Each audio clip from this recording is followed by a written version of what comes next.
তো hello guys, এখন আমি আছি লেপচা জগতে। তো এই সুন্দর ভিউটা লেপচা জগতে অবশ্যই তোমাদেরকে আকাশের উপর দিয়ে মেঘের ভেতর থেকে ভিউ তোমাদেরকে দেখাতে চলেছি।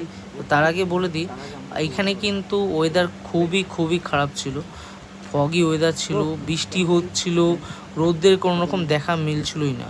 তো বাই এনি চান্স মানে আমার ভাগ্যবশত আমি সকালবেলা উঠে 9টা 10-15 নাগাদ দেখলাম যে ফগ।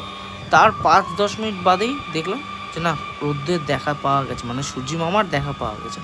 তো ভাবলাম না, এখনই সুযোগ, ড্রোনটা যখন এনেছি একবার উড়িয়ে তোমাদেরকে ভিউটা দেখানোর দরকার। তো ড্রোনটা ফ্লাই করলাম বন্ধুকে নিয়ে।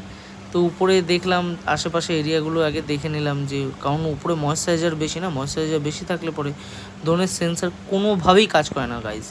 তো আমি তাই দেখলাম না, এখন ঠিক আছে। তো তোমরা আস্তে আস্তে দেখো যে উপর থেকে লেপচা জগতের টোটাল ভিউটা কেমন লাগে নাও। তো যে বাড়িগুলো দেখছো, যে বাড়িগুলো দেখলে ওইখানে আমার হোমস্টে ছিল, আমরা ওইখানেই থাকছি। বেশি না, 2-4টে বাড়ি আছে লেপচা জগতে, বেশি হোমস্টে নেই। তো পাইন ফরেস্টটা দেখো, আর একটু বাদে দেখবে যে কোকিলের আওয়াজ শুনতে পাবে। ওটা কিন্তু এই ড্রোনটা যেখানে ফ্লাই করছিলাম সেখান থেকে শুনতে পাচ্ছ।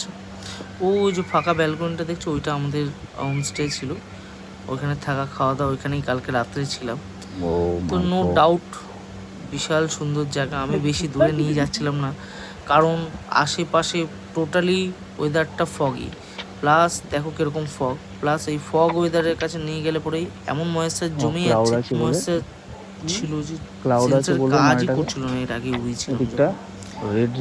তোমরা বলো যে কেমন লাগলো উপর থেকে ভিউটা। আমার তো সত্যিই দারুণ লেগেছে।